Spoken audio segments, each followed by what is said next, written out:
Yeah, I always kind of like to make the joke. I got a head start on my coaching career while I was playing at Grandview there. I was Me a too, career man. a career backup QB there, but in all seriousness, I think it was, like I said, just the best thing that happened to me. We had some great talent there, and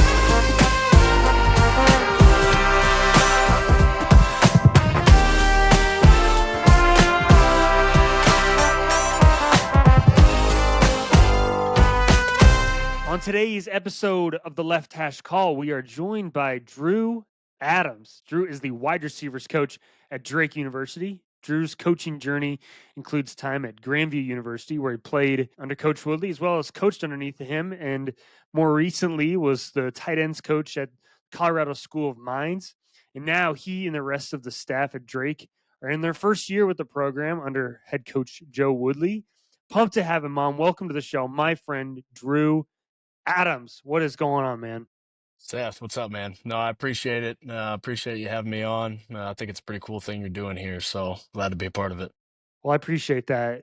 Drew and I kind of have a funny connection because over the years when we were growing up, I feel like we went to every single camp there was together. And that's kind of how our friendship kind of started, was like at the Iowa camp our junior year, or at the Northwest Missouri State camp, when we were like going into our junior year. Stuff like that. And we just kind of stayed in touch. And I think it was, we didn't chat for a while, and then I saw you got the job at Colorado School of Mines. We linked up, and then ended up, now I'm doing some graphics for Drake football. I'm excited to have you on, and yeah, it's been kind of fun getting to catch up with you again. Yeah, no, I think it's just, I was thinking about this the other day, just kind of funny how some of those relationships, like you just talked about, we just met at a couple camps, when you're going through that whole camp cycle after your junior year, and, trying to figure everything out, where you're getting recruited by, where you might go play. And, now how many years later, that's kind of, circled back around, and here we are again, both wearing Drake hoodies, huh? Right, let's go. All right, and it's funny. A lot of the staff I've kind of had connections with throughout the years, like Joe Evans, for example, ran track against him when he was at Ames High School, and stayed in touch here and there. And now he's coaching at Drake. Same kind of connection. And then like Quincy Griffiths crossed paths a little bit while I was at Simpson, and he was at Iowa. So it's just crazy how every single coaching staff is connected one way or the other. Joe Evans is a funny one for me too. When I accepted the job, didn't fully know who all else was in the boat. And then Coach Woodley called me a couple days later and mentioned that Joe Evans was gonna coach our D line, and me and Joe Evans both played in the Shrine Bowl, and we're actually Yeah. roommates in the Shrine Bowl. The first time I saw him back here at Drake was kind of funny. We were joking about those days, but another one of those relationships that have kind of come back around and come full circle. And one of those things you get when you're back here in the Midwest and back in Iowa. Let's talk about you. How are you? How are things going? And how's spring ball been going up to this point? Yeah, it's been great. Most of us here on staff got to Drake. I want to say, mid-January. So we've just been here for a little bit now, and kind of hitting the ground running. And sometimes you get here and you're kind of trying to feel it all out, and then you realize you got to get straight into recruiting, prepping for spring ball and all that stuff. So it's been the thing I think I've kept saying is it's been a great kind of chaos, just kind of figuring everything out and getting our feet under us here. And it was funny. I know Coach Woodley mentioned it. We had a junior day the other day, and we had our first spring ball practice, and he was like, that was finally getting to spring ball, was like, hey, we all feel like football coaches again here a little bit, and getting back to what Right. we're used to. So it's definitely been good to have spring ball start up. We got 4 practices under our belt now. So that part is, I think made everything feel a little bit normal again for everyone on staff, just, getting back to the basics with football and X's and O's and all that stuff. Well, especially, anytime a staff comes in late in the cycle, which I consider anytime a brand new staff comes in, you're late in the cycle no matter what, because you got to now finalize a recruiting class that wasn't initially yours. You got to, evaluate the current roster. You got to figure out where you're at. You got to implement a scheme, and especially how the Drake staff is made up. None of you guys were together from one year to the next. So how's it been navigating that? I mean, it's a crazy time, but I feel like, just being around, I feel like you guys have all navigated it pretty well. Yeah, I think obviously in this profession, a lot of things, move that way. And, you talk about, yeah, I think the biggest thing you mentioned there was maybe, all of us coming from a little bit different walks and not having a huge history with each other. But at the same time, I think that's been one of the greatest parts of this, at least for me personally. And, almost part of the reason why we do this a little bit. It's Of been course. great to, it's a great staff. We've been gelling really well together. And I think for all of us, just getting in here and yeah, day one, week one, you're worrying about who the heck am I coaching with even before we're even getting to trying to knock out tasks and all that stuff. But I think that part has been really great, for me personally, and I think a lot of the staff would echo that. Just a lot of great people here. Coach Woodley did a great job of getting the right people in here, and all people that are moving in the same direction and want the same thing. So let's back up a little bit. I just want to talk about your journey a little bit. So you grew up in Mount Vernon. Actually had another connection with, the Boots Millers. I played with them. Tristan Wirfs was one of your teammates. So, I always kind of heard about Mount Vernon. We never really played against them because,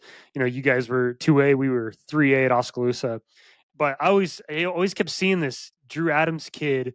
He was always throwing for more touchdowns than I was. I was like, what is going, like, I'm trying to do something here, Drew. What's the deal? But sure enough, we would obviously end up becoming friends. But what was it like, going to Mount Vernon, and what took you ultimately to Grandview?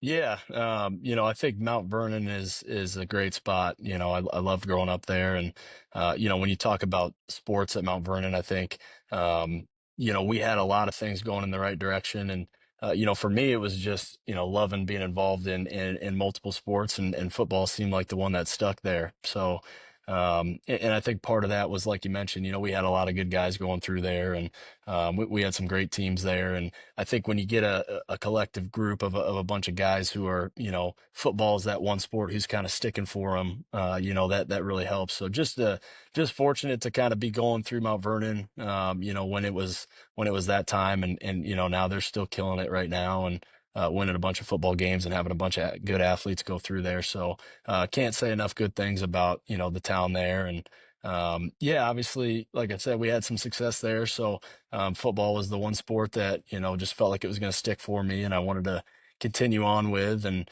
like you mentioned, we were at all the camps together. And as you're a young kid and you don't know exactly maybe what you're looking for. And, I feel pretty lucky that I ended up at that time making the decision to go to Grandview. And, I think for me at that time, it just came down to feeling like the right place with the right people. I went to a camp there, and just felt like they had had a lot of success going there. And while I was there, there was a lot of good coaches there that they must have said the right things and done the right things to make me feel good about making that decision as 16, 17, whatever year old I was. And just can't say how fortunate I am that I was, had my head on me right then, to make that decision and go to Grandview, because I'd say it all worked out pretty well. It's funny how you're told to make this decision, when you're, like you said, 16, 17, 18 years old, and you typically have no clue what you're doing. Like, I mean, when I was going to camps, I thought I'm going D1, and that's what's gonna like, I'm gonna play at Iowa. I'm not even worried about it. And then you slowly realize, they're not really interested in, you know, 5'11", 6 foot, quarterbacks that don't No run a four or doubt. five, what I mean? So you just don't know what you don't know. But like you said, Grandview, you ended up playing for some pretty good teams. You had, three conference titles. You had the runner up in 21, especially under Coach Woodley. What was it like, playing for him? And then, what was the kind of the difference between playing for him and then now coaching for him? Yeah, I always kind of like to make the joke. I got a head start on my coaching career while I was playing at Grandview there. I was Me a too, career man. a career backup QB there, but in all seriousness, I think it was, like I said, just the best thing that happened to me. We had some great talent there, and was just able to, it's funny now being a coach, look back on those days when you were a player, and maybe right at first when I got there, I didn't realize all the structure that was in place, how we were doing everything a certain way, to get that success. And I think that is, maybe sometime around my sophomore year while I was there. Our offensive coordinator at the time, asked me if I'd considered getting into coaching, and to that point, I don't think I really had. And ever since he said that, I kind of started flipping that switch a little bit mentally, and realizing it was something that I probably wanted to test out a little bit. And from that moment on, I think I just got to have that mindset even as a player in terms of, watching that staff and watching, our schedule on a daily basis, and what we were doing to cultivate that success. And I think that was really, the neat part for me as a player, and my experience there was, really getting to see a first class program, and playing in it, and being a part of that firsthand. So, like I said, can't say enough good things about my experience there as a player, and for Coach Woodley and all those guys on staff there at the time. And then, yeah, I think the opportunity to stick around there for a year, and be a graduate assistant afterwards was, obviously awesome. I think having transitioning into coaching, and especially being able to do it at, the same place you played, where there's a little bit of, you're comfortable with a lot of the structure and a lot of the people, because I think it is, or it can be at times, a lot at first, getting into coaching and kind of realizing what all that entails. But that staff was great in terms of setting me up for success, not only, there that season at Grandview, but, as I'm still here at Drake now, using a lot of the same, tools, and, things that I learned during that season there. So, just a lot of probably, what I am now, and how I coach, and, what I try and, you know, give to those players in terms of an experience, kind of all, has trickled down from what I learned there at Grandview as a player and as a coach. I got the chance to start 4 games my entire career and grateful for those 4, but other than that, I was backup most of the time, and I feel like that was the best thing that I possibly could have done to make me a better coach, because the more time that you sit and you watch, you start to think, "Oh, I would have done it this way," or "Oh, I would have gone here," or "That was a good decision because of this." On top of that, then you land at a place like Colorado School of Mines, a program that had been consistently competing for, national championship. That's obviously a unique culture there. What was that experience like basically right out of the gate, as far as, coaching? Yeah, that's I think it's an interesting segue. I just talked about, starting your coaching career at a place that you played at, and having a lot of things be comfortable in terms of, what you're used to, and who you're used to. And I think, going out to Colorado School of Mines that first year, really just felt like a 180 from that, in the best way possible. Our When I first got there, our offensive coordinator, at the time, Pete Sturbick, he was kind of the connection that, brought me out there, but still hadn't had a prior relationship with him. So, everything was new, everybody was new, and, in the best way. I think that a lot of growth happened in those 2 years at Mines, and, I can't say enough good things about that place as well. Obviously, that the year before I got there, they were coming off of a national championship appearance. When I got there, we kind of had that feeling of we had a really good team coming back, and we did. We went back to the national championship, and finished runner up that first season I got there. Uh, but just, really a lot of growth was happening in terms of, figuring some stuff out for myself, learning a lot of new things from, a staff that saw it a different way, just naturally, being from all these different backgrounds. And, so a ton of growth happened in those 2 seasons there at Mines. And, really, fortunate to play at, a place like Grandview with a lot of success, start my coaching career there at a place with a lot of success, and then, carry that into Colorado School of Mines. Just fortunate to be around, 2 different programs that are used to having a lot of success, and have, awesome people working within the program. So a lot of people to learn from, and just trying to be a sponge through those years, and take it all in. My first year coaching, I coached quarterbacks. That's what I was comfortable with. That's what I knew. That's what I was about. And my second job, my last job, I coached receivers, and I thought it would be a simple transition because I'd essentially been coaching the receivers, as a quarterback. And turns out it's a lot different. There's a different mentality. There's a different level of physicality. There's a different, technique is obviously crazy, different than what you're doing at the quarterback position. And now you're making that change now yourself. And I'm just curious, as someone that made that transition, how do you think your quarterback background, enhance that ability to coach receivers? And then on the flip side, what challenges have kind of come with that? Yeah, I'll take that even a step further and add, coaching the tight ends in between there to that. I think as a quarterback and when you play quarterback, you like to feel like you have to know every part of the offense and you like to feel like you have a good grip on it.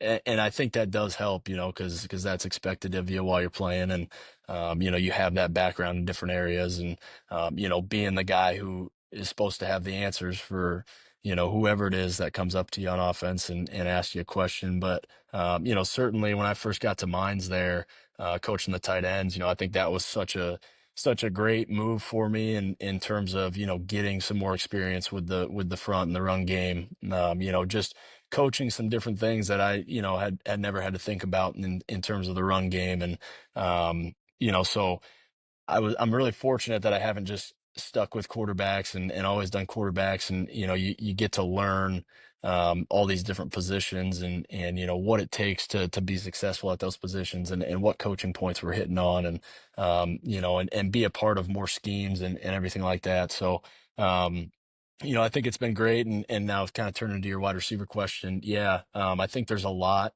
kind of like you mentioned, playing quarterback and, especially playing backup quarterback there and being on the sideline during whether it's practice or games and kind of always having those wide receivers around and helping talk them through some certain routes or hey, you did this against that DB and maybe I was expecting you to do this and all those different things. So I think just that background makes it a little bit natural to talk to the wideouts and try and help them with some different things on some different routes. But I also take that mindset of just constantly learning and trying to do as much as I can, to help these guys be successful. So I think that's been great here, just over these last couple months, getting to use these resources around on this staff.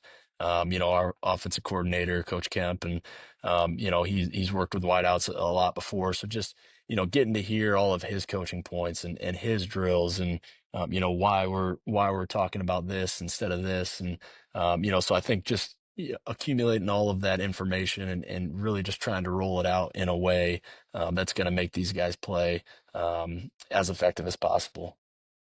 Let's talk about Coach Kemp a little bit. I grew up watching Coach Kemp, play for Iowa State, beating Oklahoma, beating Baker Mayfield, down there in Norman. I went to a practice at Iowa State, and that's when he was helping out with the receivers. Just got to meet him a little bit, and he is one of those guys that just he loves football and he's so smart. I'm sure there's been a lot of carryover from some of the Iowa State, as far as the way of doing things on the offensive side of the ball. But just talk a little bit about coaching under Coach Kemp and what you've learned from him.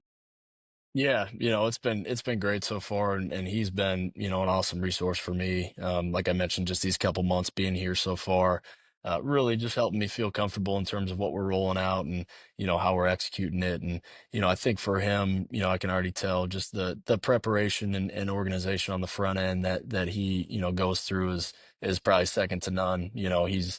He's just really making sure he's thinking about everything in the right way. Again, just so our guys can go out there and play as well as they can. And, that's our job, making sure those guys get the ultimate experience and can feel like they're operating at a high level. And I think he, puts in, every amount of time that he can on the front end to really try and roll that out. So he's been great. And I think really, when we talk about our staff as a whole, that's just, kind of what Coach Woodley has brought in here is just a bunch of guys who are, really going to work our tails off to just try and get, these guys in this program to the spot we all want to see it at. Let's talk about Drake a little bit. Now, I just feel like, you see a team like Grandview that's winning national championships and competing for national championships every year. And then you start to think, well, with a school like Drake, with the resources that it has, with the brand recognition, the name, the facilities, why can't Drake do that same thing? What's kind of your interpretation of that, and selling that to recruits, maybe in the state of Iowa and maybe everywhere else? Yeah, yeah. No, I think that's a great question. And I think, it's really cool if you look at our staff. I think we have a lot of guys, with kind of that Iowa Midwest background, and a lot of guys who have always been familiar with Drake. And I think we all feel fortunate that, we are coming into a great situation. These guys have obviously had a lot of success here, and you can tell they know how to win and they've done it before. And coming off of back-to-back conference championships, and a lot of good players here. And so I think, we all feel really fortunate walking in. When you're a whole new staff kind of taking over a place, it can be the opposite way a lot of times. And Totally. so I think we feel fortunate that we're walking into this situation where we have a lot of great guys in place. We got the guys we need in place, and those guys have learned success here. And I think for all of us, kind of like you hit on, is just how far can we take that? With Coach Woodley and everybody that's in here, let's keep pushing. Let's keep pushing that, and see. Let's go out and strive to win playoff games, to host playoff games, to be a team that is really pushing the success that they've seen here, and doing something that hasn't been done before here before. Yeah, and that's the thing about Drake, I think. Not only are you coming into a place that's had, some recent success, but so are the coaches. I mean, Coach Woodley's coming off, national championship. You're coming off, you know, a school where, winning was very regular and routine. Coach Griffith and Coach Kemp both coached for outstanding, programs, within the state. A good chunk of the guys are coming from winning programs, which is important. Yeah, yeah, no, I think it's a good point, and I think just that's been one of the greatest parts about just getting here, and being around this staff. And like I said, we've all just gelled really well together so far. And I think hats off to Coach Woodley for bringing the right guys in here, and just knowing that this is going to be a group that like you said, is gonna work our tails off, just to keep that same mindset that we've all kind of been fortunate to be around in this profession. And understanding of what it takes to get there, and a willingness to do that work, that it takes. Coming into a new, anytime you come into a new school or a new room or whatever the case is, there's always a certain level of players that have to accept the coaching, accept the buy-in. How do you feel like the players on staff have done with just having an open mind, but because there's going to be different ways to do things. Do you feel like the guys have just been sponges, like you said, and really just taking the coaching? Because I think the Coach Woodley and everybody on staff kind of brings some of that credibility, with having success. Do you think the guys on the team have done a good job of that?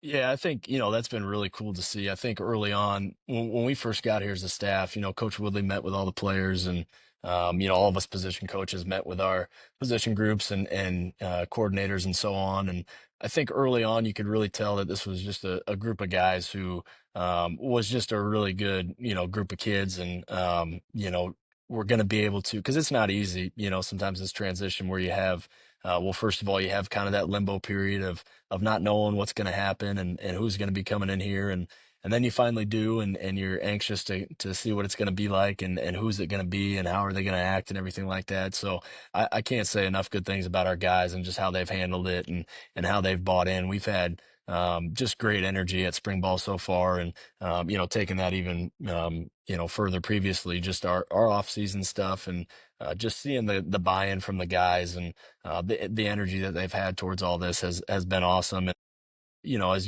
just a huge step in getting this to all kind of go in the right direction. And our guys have been great with it. Yeah, let's do this. Let's say, I'm a high school senior receiver, and you're recruiting me. What are you telling me? What's the receiver room going to look like on a day-to-day basis? You're recruiting me, and I'm a big time recruit for you.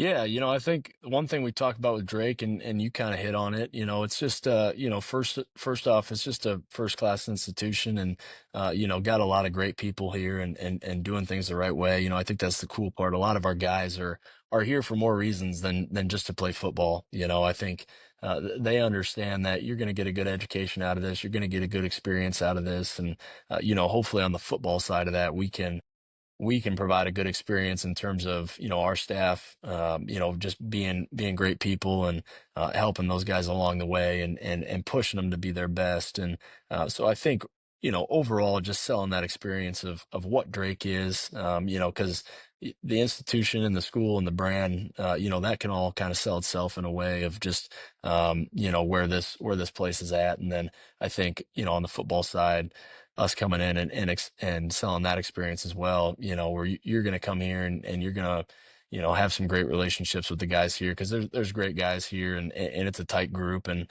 I think, even on a visit or, you're just coming and talking to a couple of our guys or you're a receiver coming in and hanging out in our wide receiver room for a day, you start to feel that a little bit. And it kind of goes back to, me and you talking about our recruiting process and part of that just feeling right. I think when you have the right people at the right place and in the right area here in Des Moines, I think a lot of that kind of cultivates itself in terms of having a student athlete come and get recruited and making all those things feel right in terms of that. I think we just have a lot of great people around here. And then, I think offensively and just with it throughout our football program, selling some of that success and hopefully we can, win some football games here and keep building it on that. And, just selling that, you're going to come here and get an ultimate experience in terms of, getting a great education, being around great people and playing a really high level of football as well, getting to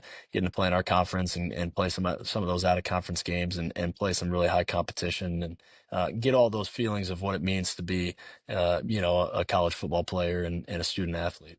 I always ask this question because I think it doesn't get talked about enough. And that is, why do you think the sport of football is the greatest sport ever created? Yeah, that's a good question. That's a good question. I kind of mentioned, throughout high school, just, I love playing a lot of sports and, football for whatever reason was the one that stuck there. But I think just, what it takes to be successful as a football player in terms of, the preparation, the toughness, the buy-in, and, I think there's so many attributes, that you get from being whether it's just a football player or a college football player, that all just translate really well and to life. And I think we're all in it for a reason. And as a player and a coach, that it's not necessarily always easy, to go through some of the days that you have, and you're in the grind of fall camp, but there's all those feelings, and probably why a lot of us coaches are still in coaching right now. You can't get away from in terms of, being a part of a team. And, football is unique in terms of, you got 100 and some guys, on a roster, unlike a basketball team where you might have 10, you get to experience so many different relationships from so many walks of life. And, I think in coaching, you still get so many of those aspects of it. And, yeah, man, that's a loaded question, but shoot, there's a lot of good shit about football. So, I could probably go on and on with that. I think it's just such a beautiful sport, and I think you hit it on the head. But Yeah, I think not to cut in, but oh, no, just going absolutely. back to that rewarding feeling. I've heard a coach say one time, like, at least in coaching, and I think playing is kind of the same way. Like, in the sport of football, you have a lot of days that, on a scale of 1 to 10, either land in that one area or that 10 area, and there's not always a ton of in between. And I think that's the cool part of this.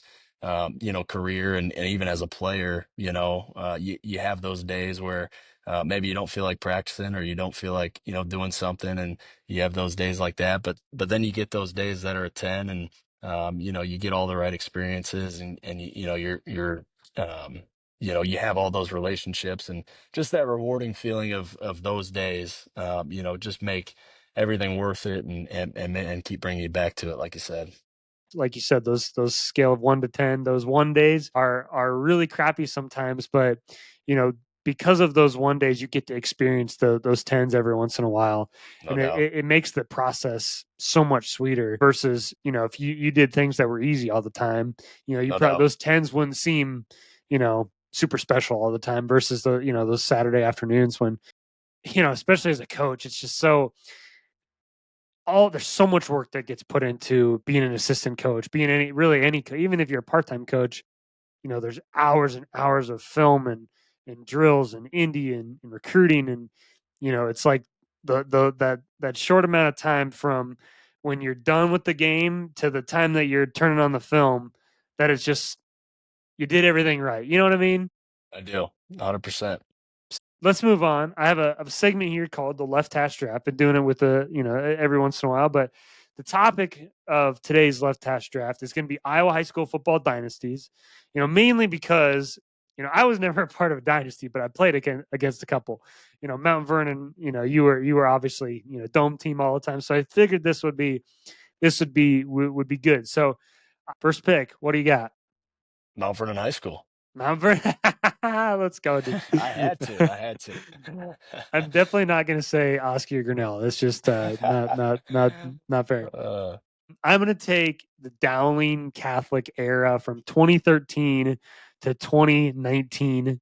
Won 7 straight state titles. I don't think there's anybody else that's been able to accomplish that. yeah, you're cheating, Um, looking all of it up. I I might am. have. I might not have specific years for you here, but as much as I don't want to, I might have to say Cedar Rapids Xavier for some stretch of time. It just felt like they were always, kind of owning the dome and always making it back there. Yep. I'll take Pella. That had been 14 through 16. That had been I think they won 3 straight titles. I think they actually won 3 straight years without losing a game as well. I was victim to, I think, 3 of those losses or 3 of those wins. So, There you go. I probably need to get revved up on my Iowa high school history here, but I'm gonna go recent with Southeast Polk. I feel like they've been yeah, of course. they've had a stretch here now. Yep, that's I mean, I think everybody and their mom doubted them last year, but they keep getting it They done. still got it done. You're going to hate me for this one, but I'm going to go with Iowa State Regina. I do. Won't e don't even I don't even do. need to get into it, but 6 straight state titles, 2010 through 2015. It's been pretty unreal with the consistency. Last year I recruited Southeast Iowa, and had some guys that fell victim to Regina over the years. Um, Wilton, I was recruiting Wilton, and they got it done this year. So proud of There you them. go. That's a good pick. It's a good pick. I am gonna go. This might be a stretch here, but I feel like Bettendorf had a couple of Yeah, years there where they were getting stuff done. that's a good one. It's definitely cheating because I have all these pulled up. You do. I know. You threw this on me, and Yeah, I'm it's I'm I'm so fighting sad. though. I'm You're fighting. doing good. You're fighting I'm back. It's fighting. good. I'm gonna take a specific timeline with this, and that I'm gonna take Harlan, 82 through 85. Didn't lose a game, 4 straight years, 4 state titles. This was the one that started the legend over there at Harlan. So There you go. 80, let's see, 82 through 85. So that was the last pick. So I feel like so I got Dowling, Pella, Regina, and Harlan. You got Mount Vernon, Xavier, Southeast Polk, and Bettendorf. Hey, I'm just saying, You might you kick my can ass there. I might, but you got 3. Well, I guess I got we both got one of the small schools in there.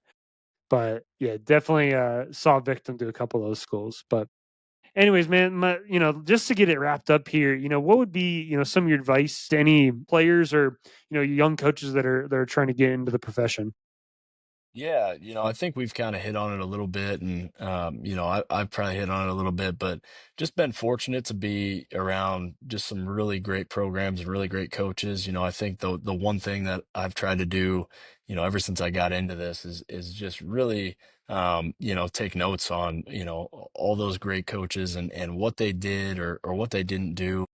You know, and truly take notes. You know, I'm a kind of guy who has to try and write everything down and remember it. And so just keeping a true log of, you know, hey, this is you know, this is a guy I really think does it right in this career, and this is a guy I kind of really look up to, and I'm trying to learn a lot of things from. And you know, hey, on a daily basis, or maybe it's just, you know, hey, through spring ball, what's something that he's been doing that you know, I've never seen before, but I really like, or you know, that can be the flip side too, you know. And fortunately, I feel like I've been around more of those who, you know, are doing a lot of things right, and you know, you want to try and emulate a lot of those things. So I think that's the biggest thing, you know, partly obviously staying where your feet are, and you know, just I think that's maybe some of the, to back myself up, maybe some of the best advice I've had, you know, just be the best whatever you are in whatever spot you were. You know, I remember,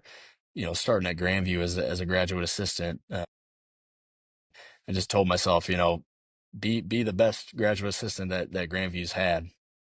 And same thing when you go to mines.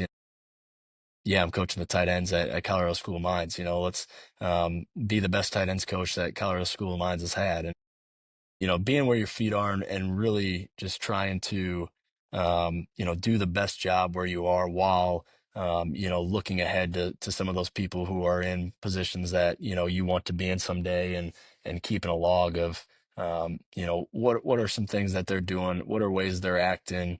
You know, how do they hold themselves on a daily basis? And, you know, trying to emulate those things. It's just a constant flow of those two things in terms of, you know, understanding that you have to do your job where you're at, and do it to the best of your ability, while you know, trying to pick up everything you can along the way, and just be a sponge through that. Mm, spin truth, man. Spin truth. Well, I appreciate it, man. This has been a lot of fun. I really appreciate you taking time. Obviously, it's always a, you know, it's a busy time of year. It's always a busy time of the year. But I really appreciate you coming on the show and coming talking some ball. No, like I said, Seth, I think this is a sweet thing you're doing. I've kind of seen this, you know, from afar. I feel like cultivating for a while now with you, and getting into all this. So I'm glad to see you finally rolling it out, and I know you're going to kill it, man. So I appreciate you having me on, and let me talk a little bit. Absolutely, man. Appreciate it. Thanks for coming on the show. Thank you for listening to the Left Hash Call. For more episodes, you can go to Spotify, YouTube, or Apple Podcasts. And be sure to follow us on Instagram, TikTok, or Twitter, and even Facebook if you're into that. And I would really appreciate you subscribing, following, or just continue to listen. We'll see you next time. Peace.